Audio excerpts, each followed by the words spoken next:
know how to make a girl feel special, don't you? But it's okay. I'm your partner no matter what. You keep saying that, but deep down, you know I don't need you. Harley, I don't want you because you're useful. You're a useful tool in my game. You keep pretending like you're the one in control, but we both know who really calls the shots. Control? Oh, you don't know what you're saying. I want you to be here with you. I want to be here with you. I'll always be here for you, even though the world's on fire, especially when the world's on fire. Fire, huh? You'll burn right along with me, Harley, and maybe that's exactly what you want. You crave destruction, don't you? The chaos, the danger, you wouldn't have it any other way. I wouldn't want it any other way.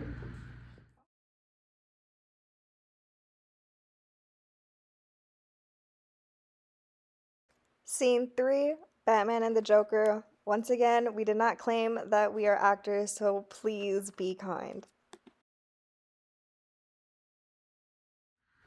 I've seen the way you treat everyone, the way you tear people apart. But I know you.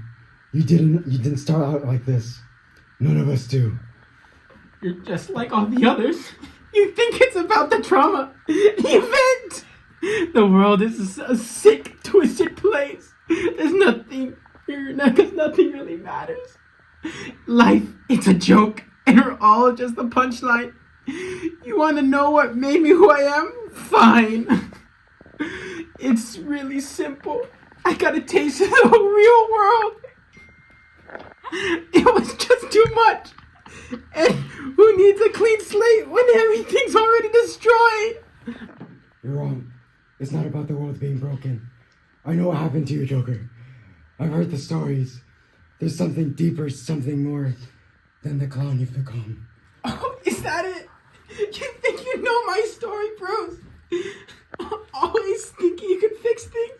But what if there's nothing to fix? You spend your life fighting monsters like me, but in the end, you're just the one who's truly broken. What happened to you, Bruce? Tell me, what's your story? Bro, I'm so sorry.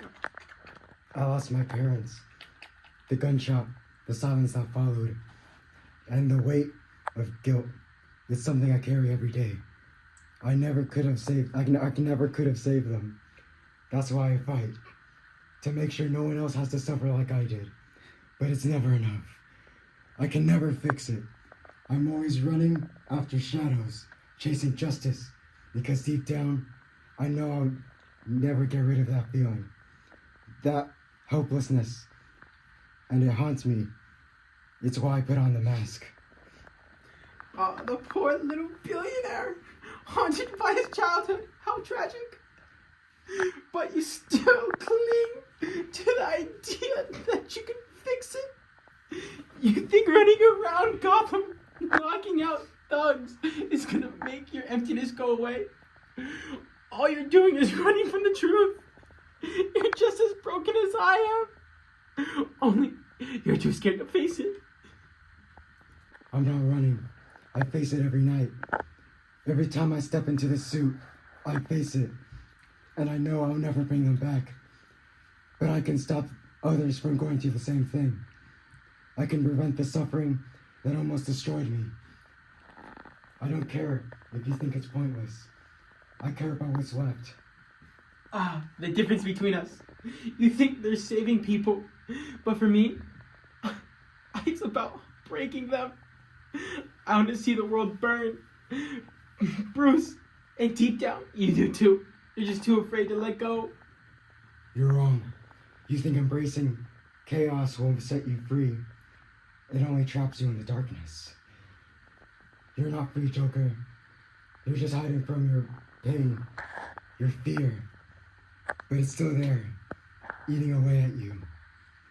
And no matter how many people you hurt, or how much you laugh, you'll never accept it.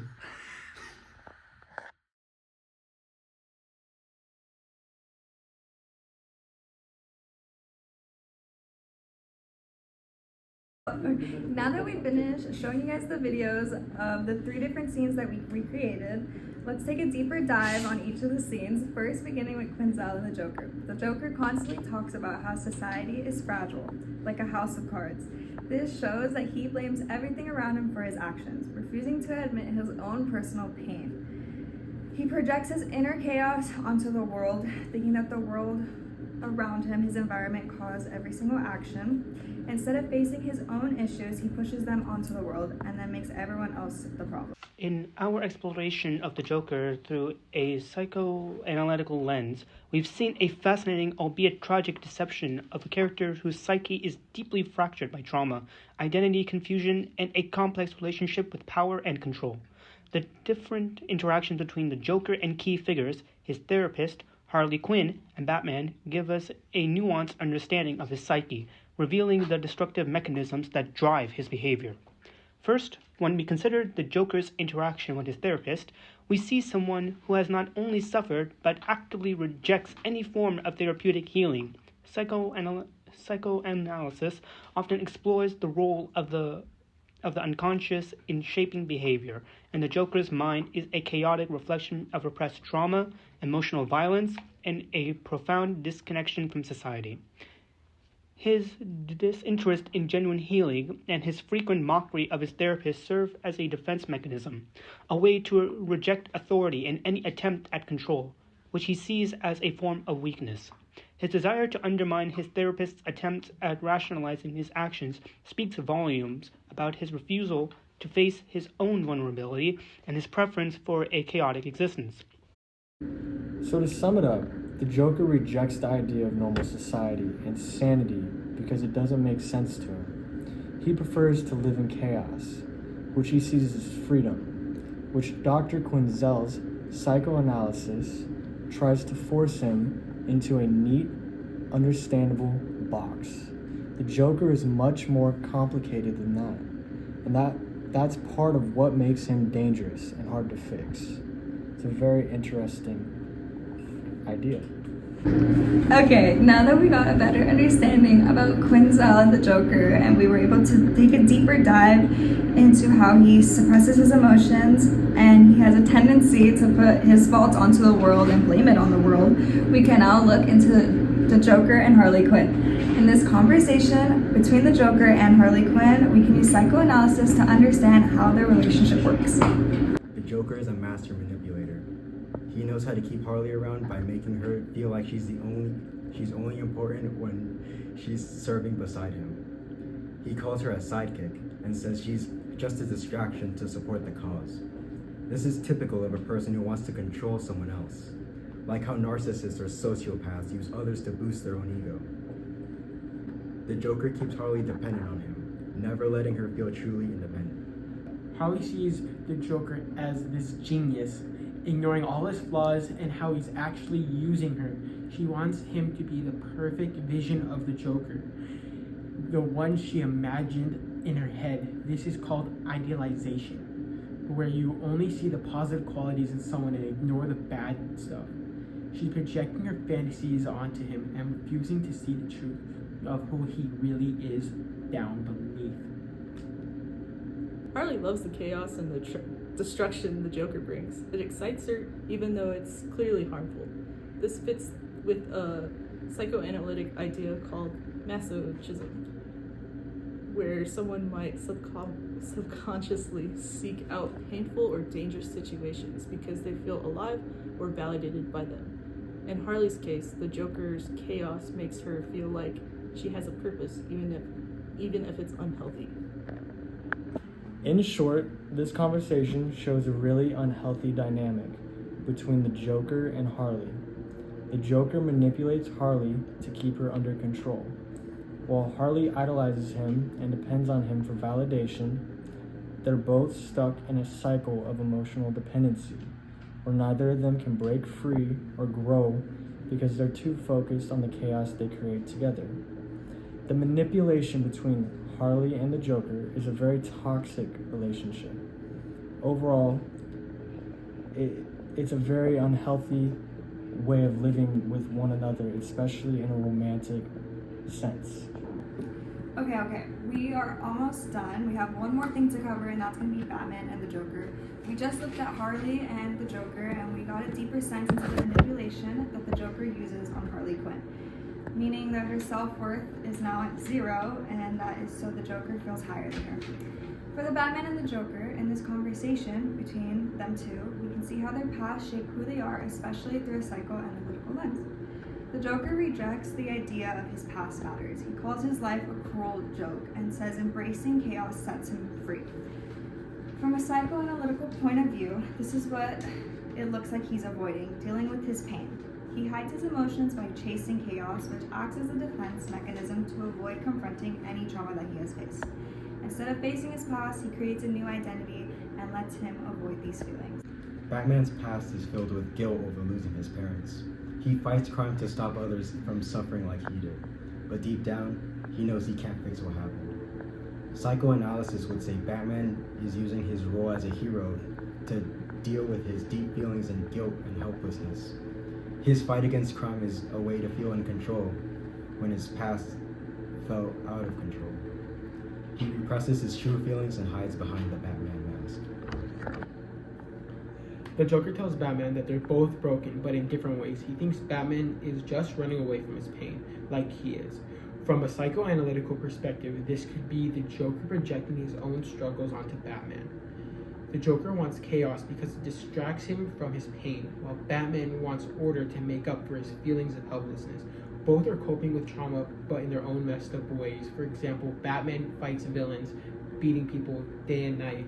But the Joker, he goes around tormenting people and finding a sick pleasure out of it. Batman needs control to deal with his past, but the Joker thinks embracing chaos will make him free. In reality, though the Joker is just trapped in his own unresolved pain, he causes destruction and chaos to avoid dealing with his emotions. Batman, on the other hand, thinks if he can protect others, he can fix his past. But really, he's just running from his feelings of guilt. They both cope with their trauma in different ways. Batman with control and saving others, and the Joker with chaos, and you know it, destruction. In short, both Batman and Joker are shaped by their past traumas, but they handle it very differently. Batman tries to gain control and create meaning from his pain, while the Joker runs from his by embracing chaos. Neither is truly free from their emotional struggles, even though they go on about it in a completely different way. Okay. After this long 30-minute presentation, I hope you guys got a better understanding about the Joker through a psychoanalytical lens. To wrap it up, he's manipulative, he's narcissist, he has a lot of suppressed trauma that he likes to blame onto other people, also known as the world, and I don't even think therapy could help him. What do you think? I think the Joker is a phenomenal character, phenomenally made. His whole character is based around the fact that he can never get over his issues and he'll never admit that he has issues. That's what makes him such a great character. He's relatable. Most people will never admit the fact they have an issue with their life before it's too late. But he, rather than admitting it like a normal person, he goes about admitting it and then blames everyone else for the issues that he causes. What's so funny? It's just like a joke.